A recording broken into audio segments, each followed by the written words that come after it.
Welcome to Food Label Friday, the only show giving you full disclosure about the labels on your food and the ingredients they hide.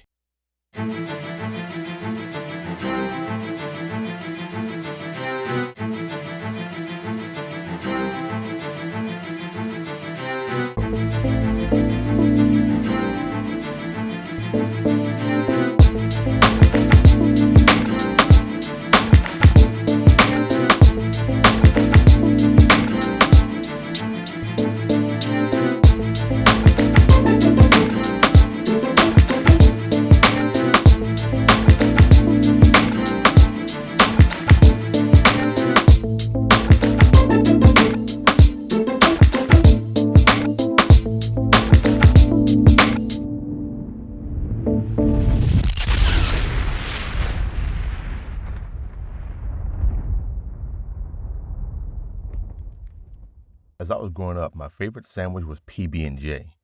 For the few people who don't know what that means, it's peanut butter and jelly. The next 3 episodes of Food Label Friday is going to focus on the ingredients to my favorite sandwich. Nowadays, bread from these companies is like playing Russian roulette.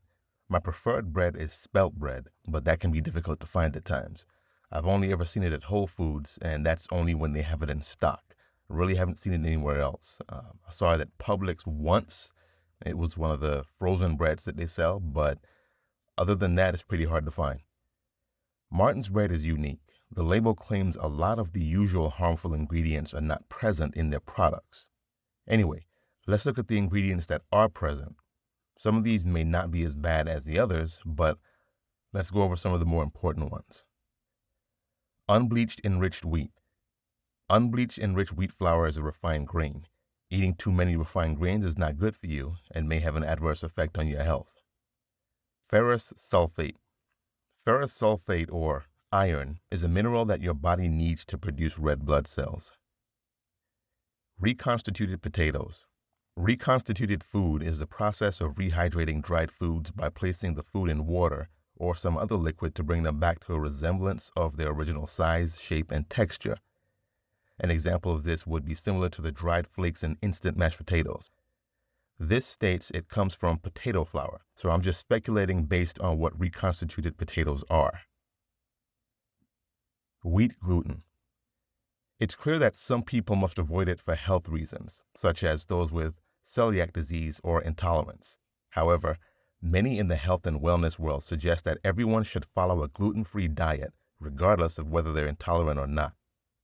Sodium stearoyl lactylate. SSL is synthesized from food-grade stearic acid, mostly from palm oil, lactic acid, from the fermentation of sugar, beet, or chemical synthesis, and sodium hydroxide.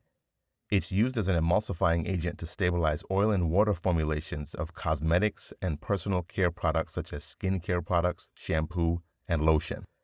Monodiglycerides. Monodiglycerides are a form of fatty acid along with triglycerides and diglycerides. Monodiglycerides occur naturally in some foods and are added to others to improve texture, quality, and shelf life.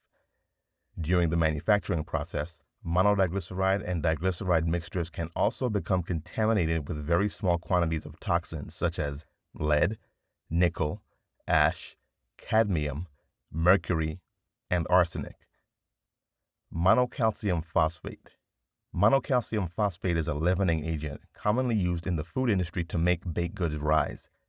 As with many additives in foods, it can be harmful when consumed in excessive amounts. Calcium propionate. Calcium propionate is used as a preservative in a wide variety of products, including but not limited to bread, other baked goods, processed meat, whey, and other dairy products. In general, calcium propionate is safe for most people, but in rare instances, some people may experience side effects. Guar Gum. High amounts of guar gum can cause problems like intestinal obstruction and death. The amounts in processed foods do not usually cause side effects, but can sometimes lead to mild digestive symptoms. Ascorbic acid. Ascorbic acid is synthetic vitamin C, usually derived from GMO corn. Datum. Datum is an acronym for diacetyl tartaric acid esters of monodiglycerides. another dough conditioner used to improve volume and uniformity. It is considered safe by the FDA, but a study in 2002 on rats showed heart muscle fibrosis and adrenal overgrowth. Calcium sulfate. Calcium sulfate is used in the food industry as an anti-caking agent, dough strengthener, and stabilizer. It occurs naturally and exists as a fine, white to slightly yellow odorless powder. This ingredient is said to be healthy. Enzymes. Enzymes are not listed as food ingredients because they are regarded as processing aids, which do not have to be mentioned on food labels. A processing aid is a substance added during food processing for technical reasons, but which has no function, flavor, color, preservation, in the final food product. A couple of examples are rennet, which is a complex set of enzymes produced in the stomachs of ruminant mammals. It is used to separate milk into solid curds for cheese making and liquid whey, and so it or its substitutes is used in the production of most cheeses. Lactase, which is a glycoside hydrolase enzyme that cuts lactose into its constituent sugars, galactose and glucose. Without sufficient production of lactose enzyme in the small intestine, humans become lactose intolerant, resulting in discomfort, cramps, gas, and diarrhea in the digestive tract upon ingestion of milk products. Natto.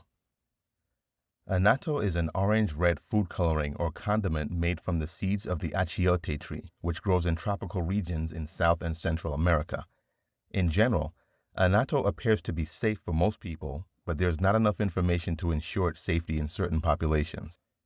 Now, when looking at the nutrition facts, always look at the serving size.